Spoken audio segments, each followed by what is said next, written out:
The NFL season is down to one game, Super Bowl 59, featuring the Kansas City Chiefs and the Philadelphia Eagles. This is a rematch of Super Bowl 57, in which the Chiefs took 38-35 over this Eagles team down in Glendale, Arizona. Now, considering that the heat that both these teams are receiving from every other fan base across the nation, this feels like one of those rare heel versus heel WWE main events. I'm getting huge Macho Man Randy Savage versus Jake the Snake Roberts 1986 Intercontinental Championship vibes out of this one.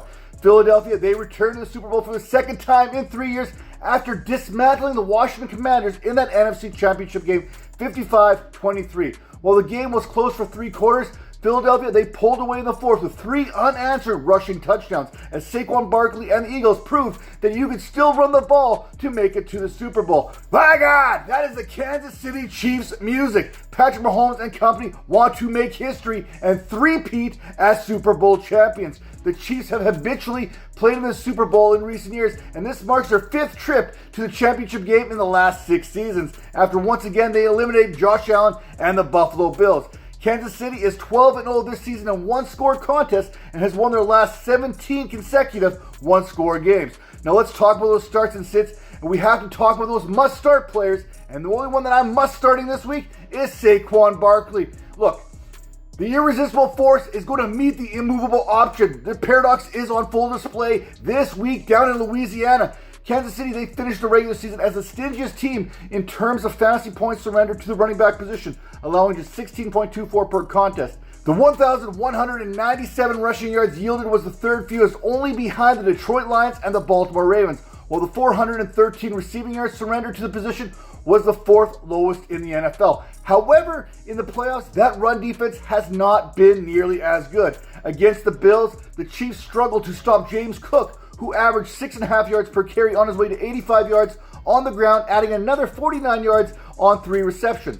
In the divisional round, it was Joe Mixon who churned out 88 yards on the ground, averaging 4.9 yards per attempt, finishing with an even 100 total yards on the day when you factor in his 2 receptions. During this Eagles playoff run, Barkley has produced 442 rush yards in 3 playoff contests, with 317 of those yards coming after contact. On his 66 carries, not only have 8 of those runs gone for 15 or more yards, but 5 have resulted in him finding his way to the end zone.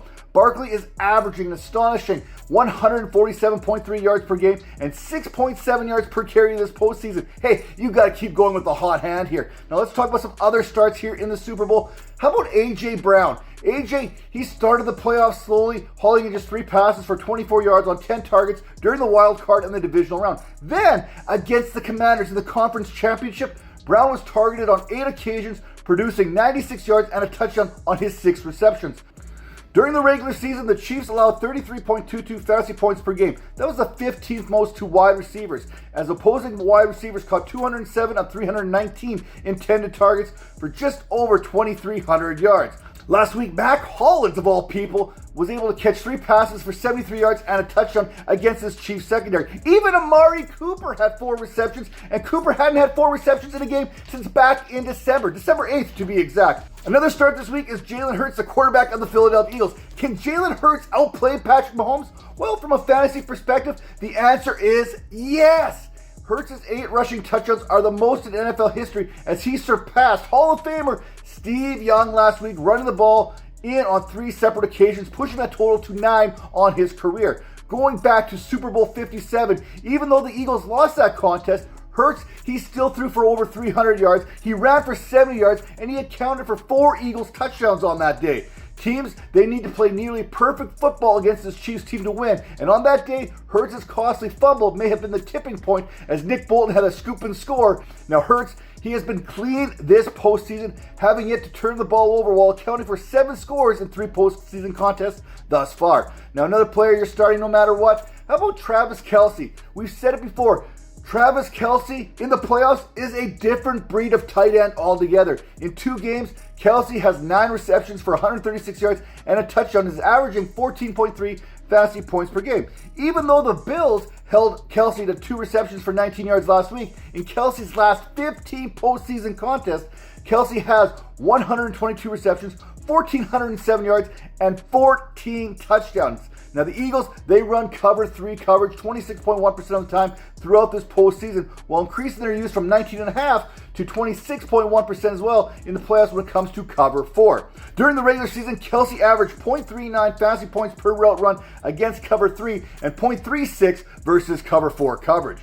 Now let's keep the tight ends going here. Let's start Dallas Goedert while we're at it. The Kansas City Chiefs love running cover 4, often forcing teams to throw underneath. Hence why slot receivers and tight ends have succeeded against the stout defense of the Chiefs this season. During the regular season, the Chiefs ran cover 4 19.5% of the time. Meanwhile, in the playoffs, that number has increased to 26.9%. And we saw Dalton Schultz produce 63 yards, followed by Khalil Shakir's 6 reception, 46-yard performance last week. Now entering the Super Bowl, Dallas Goedert, he leads this Eagles teams in receptions with 15 and receiving yards with 188.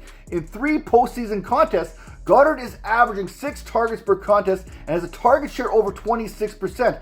Goedert runs 44.8% of his routes from the slot, resulting in an average of 0.61 fantasy points per route run thus far, the highest rate of any player with at least 50 routes. Now this was one of those matchups inside the matchups that the Eagles could look to exploit, considering that the Chiefs allowed 14.9 fantasy points per game to the tight end position throughout the regular season, and that was the 5th most. Since Goedert returned from that knee injury in week number 18, the Eagles tight end has seen 24 targets on 82 routes. I'm not great at math, but that's a 29% targets per route run rate so far.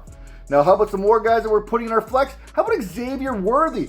Kelce, he gets all the hype, but Worthy is putting in a very underrated postseason performance thus far. Worthy's averaging 15 fantasy points per game this postseason and has produced 130 receiving yards on 11 receptions, one in which he found the end zone on. Now Worthy, rather than Kelce, has led this Chiefs team in target share, accounting for 25.5% of Patrick Mahomes' targets heading into the Super Bowl. You know that the rookie has earned the trust of Mahomes when 0.143 first down per route run rate, that tops Travis Kelce, who has been the trusted target of Mahomes since he took over under center. Only Nico Collins and Ladd McConkey hit at a higher rate amongst pass catchers this postseason with 30 or more routes. Now, the only thing that's keeping Worthy from being a bona fide starter this week, a must-start type play, is that the Eagles and Quinyon Mitchell have been tough on receivers for much of the season. The Eagles surrendered 31.01 fantasy points per game during the regular season, which happened to be the 7th fewest in the league.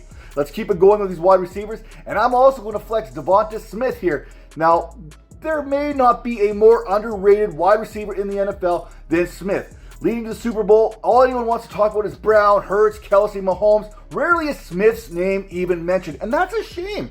During this postseason run, Smith has caught all 12 of his targets for 121 yards, and he's had at least 4 catches in each game. We know that the Chiefs have been using primarily cover 3 and cover 4 coverages throughout most of this postseason to basically funnel offenses to the middle of the field. Now, Smith against cover 3, look, so far this season, he's averaging 0.51 fantasy points per route run. Against cover 4, that number improves to 0.6 fantasy points per route. So, hey, that is something that we need to keep an eye on here this week. Now, one more guy that I'm feeling okay about putting in my flex, and that is Kareem Hunt. With a touchdown against the Bills last week, Kareem Hunt has 4 touchdowns to Pacheco's 0 in games in which they've played since Pacheco returned from injury. If I'm starting one back here of this Chiefs team, I'm going to go for the one who's got the better opportunity to score against a very stout Eagles run defense, and that is Hunt. Hunt, he moves into a flex play based on the Eagles' postseason performance against the position thus far. Against the Packers, it was Josh Jacobs who would finish with 121 yards and a touchdown, averaging 4.5 yards per carry. Kyren Williams, he also found success on the ground, turning out 106 yards on 19 attempts. Now, both those backs are elite. Kareem Hunt may not be an elite option, but there's still an opportunity for him to produce this week. Now, when we talk about starts, then we got to talk about sits. We talk about Kareem Hunt, and I'm going to sit Isaiah Pacheco. Another day, another dud. Against the Bills in the AFC Championship game, Isaiah Pacheco was the 4th leading rusher on his own team. Pacheco's lowly 5 carries resulted in just 12 rushing yards and a 2.6 yards per carry average.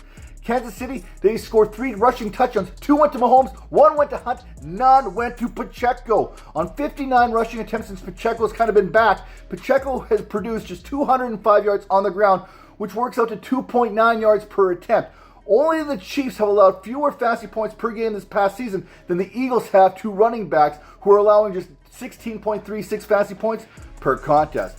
Now, who else are we going to sit? We're going to sit Patrick Mahomes this week. And I know what you're saying. Hey, you're down to 2 quarterbacks. If I had to pick one or the other, I'm taking Hurts over Mahomes. The AFC Championship game, that marked the first time since Week 12 the Chiefs mustered 30 or more points in any contest this season. Against the Bills, Mahomes, he looked good, throwing for 245 yards, hooking with Xavier Worthy on the lone Chiefs passing touchdown there. And Mahomes, he made his money on the ground. 43 yards rushing there, those scores on the ground. So hey, Patrick Mahomes does offer some rushing ability for those who are looking for that play. While Jalen Hurts has his problems to deal with, mainly Chris Jones, Mahomes is going to have his work cut out for him as he stares down Jalen Carter and Nolan Smith Jr., Zach Bond, and the rest of this Eagles pass rush. In 3 postseason contests, the Eagles duo of Carter and Smith has produced 6 sacks, 6 tackles for loss, 2 forced fumbles, 5 hurries, and 14 quarterback pressures. Smith in particular, he is coming in hot with 34 pressures in his last 9 games. That works out to 3.8 pressures per contest. Let's keep it going. Let's talk about more pressure. Let's talk about the pressure that's going to be on Marquise Hollywood Brown. I have him as a sit, but he's also one of those guys who could flip the script on this Super Bowl. Thus far this postseason, Brown has just 3 receptions on 7 targets, accounting for 35 yards. Well, he's been more productive than, say, DeAndre Hopkins. It's less production than Juju Smith-Schuster so far. With all this coverage talk, let's consider what Brown can do for you. Against cover 3, he's been good this season, averaging 0.67 fantasy points per route. However, he has been a cheat code when facing cover 4 coverage, averaging 1.3 fantasy points per route run.